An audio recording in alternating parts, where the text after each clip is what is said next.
eu preciso me manter equilibrado.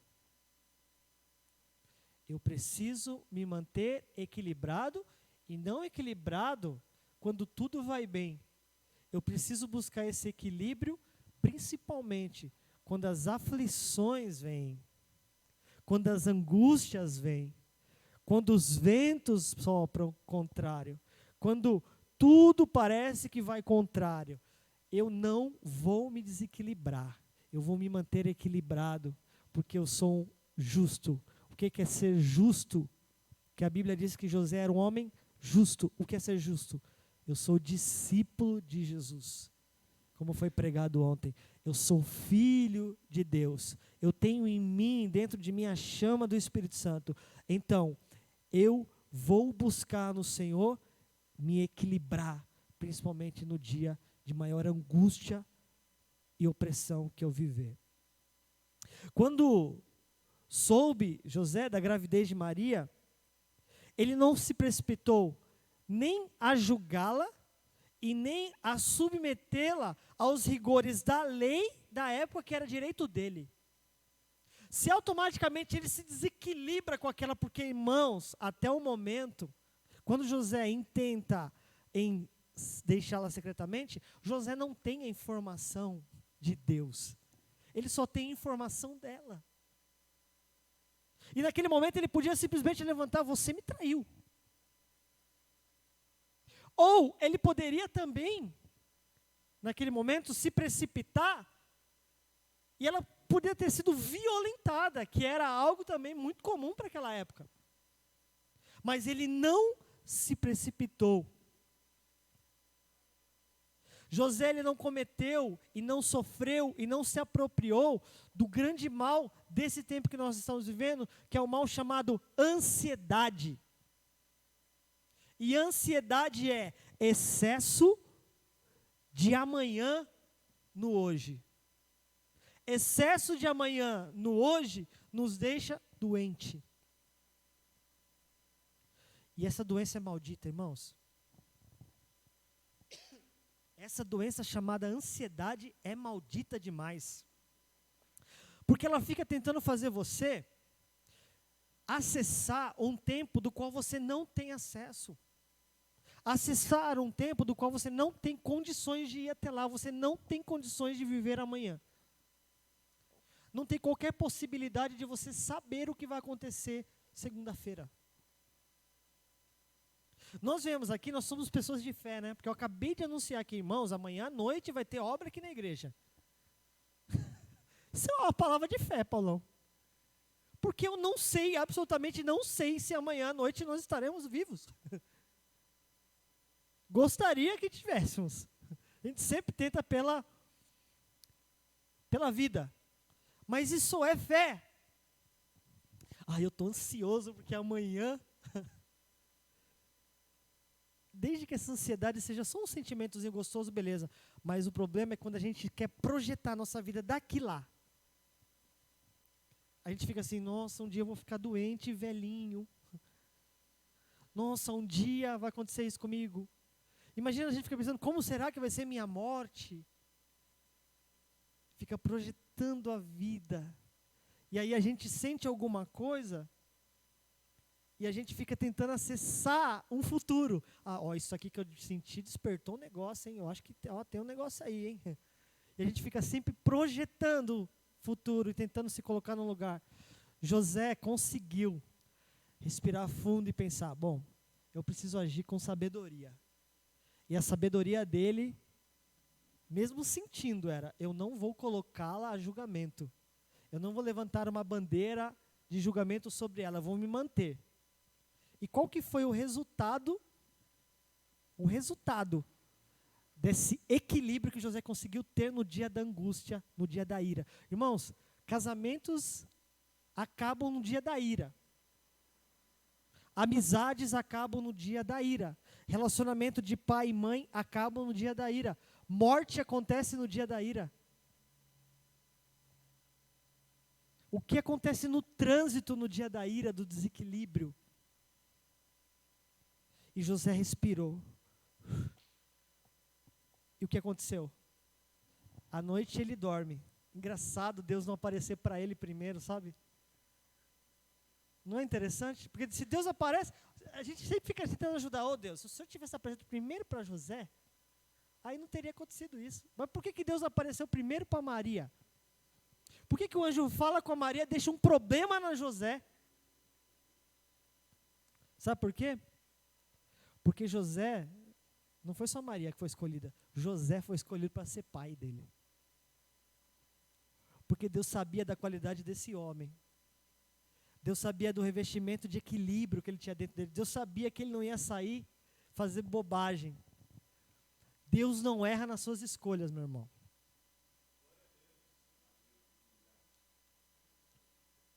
Imagina a cena, Deus, errei o pai. Errei o pai. Escolhi o pai errado. Olha lá, ó. Agora como é que eu vou gerar? Vou matar ela. Imagina Deus com problema. Você imagina o nosso Deus com um problema desse? Não. Ele faz tudo certo e no mesmo tempo que ele está gerando um filho dentro de Maria, ele está tratando José. Sabe por quê? Porque você vai ser o pai do meu filho. Você, José, vai ser o pai do meu filho. Coisa linda. Então ele, ao mesmo tempo que está gerando o filho, ele também está tratando José. Então, meu irmão, não entenda quando Deus ele inverte. Não entenda quando Deus muda. Não tente entender quando quando as coisas não são lógicas. Deus está trabalhando quando as coisas não são lógicas. Deus está operando quando as coisas não são lógicas. Deus está tratando quando as coisas não acontecem do jeitinho que a gente planejou. Ele está no meio de nós, Ele está no meio disso.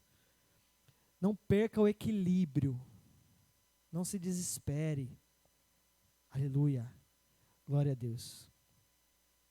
Em sonho o anjo aparece e resolve tudo, e José então, uau, eu vou ser pai do filho de Deus. Glória a Deus. Segunda coisa que eu aprendo. Lembra que eu falei que tem 3, né? Segunda coisa que eu aprendo. No capítulo 2 de Lucas, tem uma informação que um imperador chamado César Augusto estabelece um decreto. Do nada. E qual que é o decreto? Recenseamento. Todas as pessoas devem agora ir para a sua cidade natal, e dentro da sua cidade natal, elas devem declarar os seus bens. Isso te lembra alguma coisa nos dias atuais? Eles devem ir para a sua cidade de origem e declarar os seus bens. Do nada. Beleza. Só que isso vai levar José e Maria para um lugar chamado Belém. E o que está escrito na Bíblia sobre Belém? Que era o lugar onde ia nascer. Estava profetizado que seria a terra onde nasceria o Messias, o Salvador, nosso Senhor Jesus Cristo. Só que esse imperador, ele é um ímpio. Espera aí, então quer dizer que Deus usa o ímpio para estabelecer a sua vontade sobre a terra? Você responde com suas palavras. Ele usa. Então quer dizer que Deus usa alguém que nem Deus tem para estabelecer a vontade dele na sua vida? Responda você mesmo. Se ele fez isso com o seu filho, como que não pode fazer isso com você e comigo? Cuidado com esse negócio. Essa porta está confirmada. Por quê? Porque lá só tem gente de Deus. Não vai nessas ideias aí, não. Deu certo essa empresa, porque todo mundo é crente lá. Você pode ter um problema com isso. Não é assim que a gente vê. Porque num dia, na história, no maior evento da história da humanidade, nascimento de Jesus, ele levanta um imperador ímpio para declarar um recenseamento, para as pessoas justificarem e declararem os seus bens. E esse ato vai simplesmente pegar e levar eles para dentro da cidade de Belém, aonde vai nascer Jesus. Se isso não acontecesse, não faria sentido nenhum eles ir para Belém. Primeiro motivo, porque era 145 quilômetros de onde eles estavam. Por que eu vou pegar uma mulher grávida, colocar em cima de um jumento e viajar 145 quilômetros? Por que eu vou fazer isso? Tem algum motivo? E é o que ele faz. Sabe por que ele faz? Porque ele tinha sensibilidade com Deus. Em segundo lugar, José é um homem sensível à voz de Deus.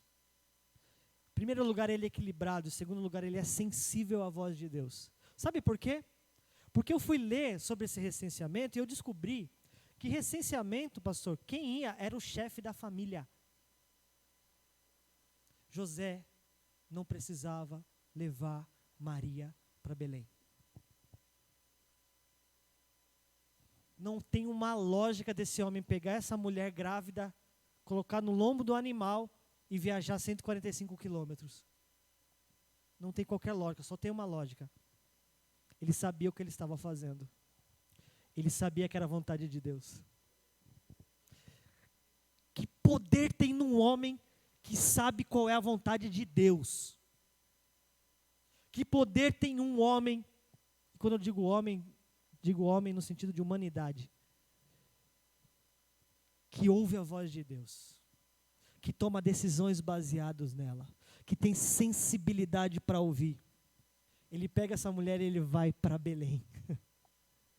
E quando ele chega lá, os anjos do Senhor então estavam ali esperando ele, fizeram uma fila. Olha, está aqui o local onde, com ar-condicionado, onde você terá. Aqui a parteira, chame a parteira, por favor. Chega a parteira, já tem a bacinha com água morna. Vai ser aqui o parto dela, tá? Quando ele chega lá, o Filho de Deus, não tem hotel na cidade. E ele começa a procurar desesperadamente, e ele deve ter sido o último a chegar, porque no recenseamento lotavam-se as cidades, porque as pessoas viajavam de todas as partes, porque elas precisavam estar ali, senão elas são presas. E quando ele chega lá, não tem lugar para se hospedar. Eu fico imaginando ele batendo em porta nos hotéis ali, nas hospedarias, e ele não acha lugar. E a mulher está grávida, eles estão cansados da viagem. Deve ter sido uma viagem longa, demorada. Deve ter sido uma viagem que teve que parar algumas vezes para Maria fazer xixi. Deve ter sido uma viagem que muitas vezes ela fala assim, viu, para um pouco. Então ele foi o último a chegar, e na hora que ele chega não tem lugar para ele se hospedar. E o que ele faz? Ele vai para um lugar chamado estrebaria. É um lugar onde os animais dormiam. Era um lugar onde os animais eram alimentados. E o Filho de Deus é colocado de uma forma provisória e cercado de uma simplicidade e cercado de uma humildade que não tem tamanho. Eles vão para esse lugar, que era o lugar que ele encontrou de refúgio para passar aquela noite. E quando ele chega lá, Maria entra em trabalho de parto. A gente lê, aí nasceu o menino Jesus no meio dos animais, só que a gente esquece que alguém teve que fazer esse parto. Quem que está com Maria, gente? Esse homem tem que ajudar no parto.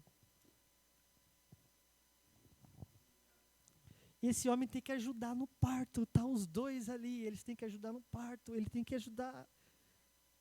Não interessa se ele tinha problema com sangue. Não tinha opção de desmaiar. Ele teve simplesmente que estar ali, porque a voz de Deus levou ele para aquele lugar. Ele não tinha reclamação, peraí, gente, para me avisar que tem um filho, vem um anjo, e agora para ter o parto não tem um meio anjo. Como Deus trabalha no coração do ser humano. Eu estou te ensinando a ser pai. Ninguém será um pai como você, José. Deus estava pedagogicamente ensinando esse homem a se tornar o pai do filho dele. O pai do meu filho não vai ser qualquer pai. O pai do meu filho vai ter que ser um pai bravo. Vai ter que ser um pai experimentado na vida. Então ele treina José durante isso. Então, no parto, o menino vai ser colocado envolto de panos, humilde, simples, desapegado de riqueza, terrenas. É aquilo que marca o nascimento do nosso Senhor. Amém? Tudo acontece em Belém. E de repente, surge uma palavra em Mateus capítulo 2, versículo 13 e 14. E tendo ele se retirado, eis que o anjo do Senhor apareceu a José num sonho de novo, dizendo: levanta-te, toma o menino e sua mãe e foge. Toma o menino e sua mãe e foge. Peraí, agora a conversa está com José. É claro que está com José. O cara já aprendeu até a fazer parto. É claro que está com José. O cara foi equilibrado no dia que ele precisou ser equilibrado. É claro que está com José, porque José foi o que ouviu que ele deveria pegar a mulher grávida, colocar no lombo e levar para Belém. Deus está falando com José. Foge para o Egito e demora-te lá até que eu diga, porque Herodes há de procurar o menino para matar. Vai acontecer outra coisa extraordinária. Ele está mais uma vez ouvindo, e lembra que nós estamos no ponto 2. Sensível à voz de Deus. Amém? Aparece a palavra de Deus para ele e diz assim: você tem que fugir de onde você está para o Egito. Porque agora vai se levantar Herodes e vai mandar matar todos os meninos até 2 anos. Vai se levantar o diabo para matar os meninos até 2 anos, para que um dia nós não venhamos a viver a salvação na cruz. Uma obra maligna, uma opressão, uma vontade diabólica está cercando o menino. E a palavra é: foge. Sensibilidade à voz de Deus. Pergunta a você: você daria ouvidos a um Deus que manda você fugir?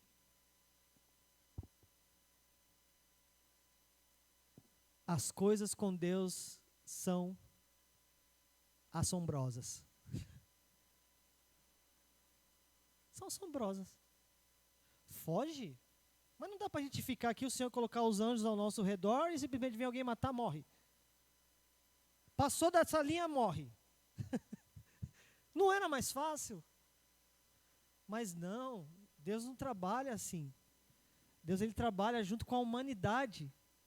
O homem que vai criar o filho dele é um homem. É José, é um ser humano, é um carpinteiro. É um carpinteiro. É na dificuldade da vida, é na vida assombrosa, na vida de dificuldade que as coisas vão acontecendo. Foge, você daria crédito, José deu. E não só deu crédito, ele decidiu fugir à noite, como diz no versículo 14. Espera aí, Deus não deu a palavra para ele fugir à noite, ele disse: foge. Por que ele fugiu à noite? Porque à noite tinha menos movimento. Porque à noite seria mais difícil das pessoas pegarem ele. Peraí, mas ninguém falou para ele fugir, é que ele usou a cabeça. Deus não trabalha só com coisas espirituais, Deus trabalha também com a sua inteligência. Deus chamou você também para pensar. Deus não te chamou para ser um crente que, eu só vou fazer se ele me falar exatamente assim. Aí Deus está dizendo: ei, seja preguiçoso não, cara. Eu te dei um cérebro, eu te dei inteligência. Usa ela também, né? E ele, José, tomou o menino da sua mãe de noite e foi para o Egito. O de noite está na conta do José. O que Deus fez com relação a isso? Deus falou assim: acertei. Esse é o cara.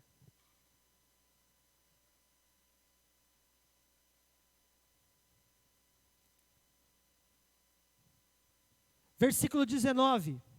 Deus espera Herodes morrer, para depois ordenar a José que volte então para a sua terra de Israel. Deus esperou o tempo se cumprir, o homem morre, então José volta para sua terra e o menino então vai crescer, nós vamos chamá-lo de Jesus de Nazaré.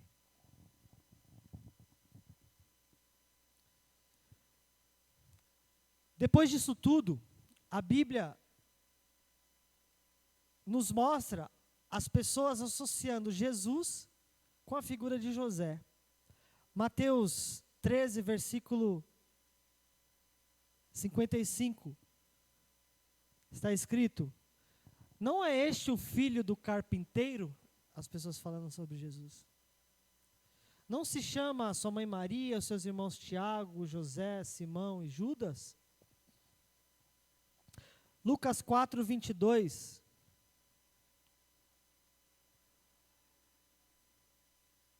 E todos lhe davam testemunho e se maravilhavam das palavras de graça que saíam da sua boca e diziam: não é este o filho de José? João capítulo 6, versículo 42.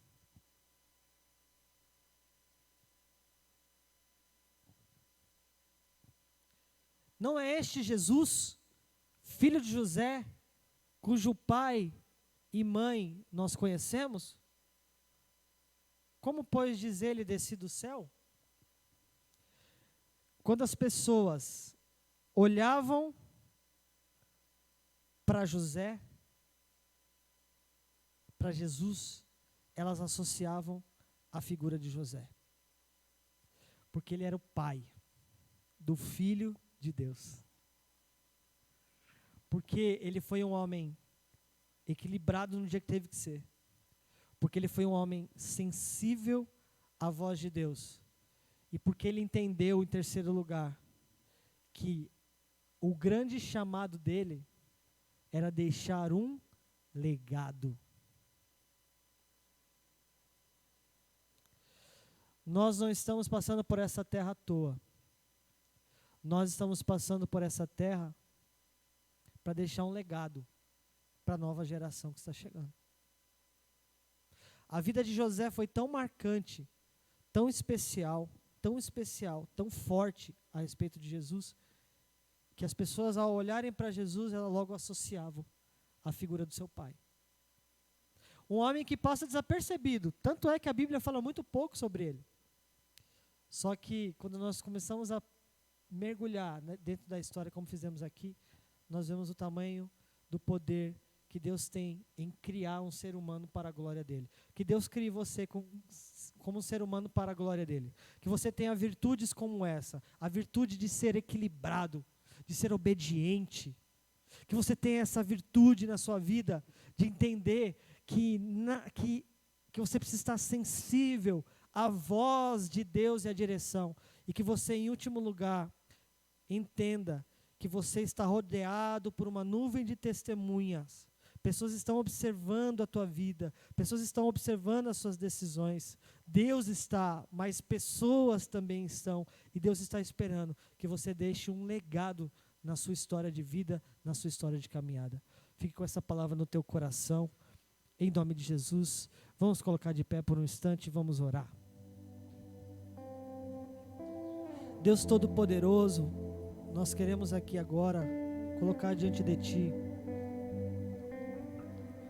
a virtude do Pai que o Senhor escolheu para ser Pai de Jesus. Um homem obediente, um homem sensível à Tua voz, um homem que deixou um legado, um homem que entendeu que nada fugia do seu controle, Senhor. E é debaixo dessas virtudes e dessa palavra que está sendo lançada nessa noite que eu peço que ganhe espaço no coração de cada um que está aqui. Faz crescer essa palavra, Pai, em todos nós. Que os nossos filhos olhem para nós e vejam o quanto o Senhor nos quer usar, que sejamos referência para essa geração que está chegando. Nos capacite, é a nossa oração debaixo desta palavra, em nome de Jesus, Pai. Faça isso para a Tua honra, para a Tua glória e para Teu louvor. No nome santo de Jesus, nós confirmamos, concordamos com essa palavra, te damos a honra, a glória e louvor para sempre. Amém e amém. Dê uma salva de palmas para Jesus.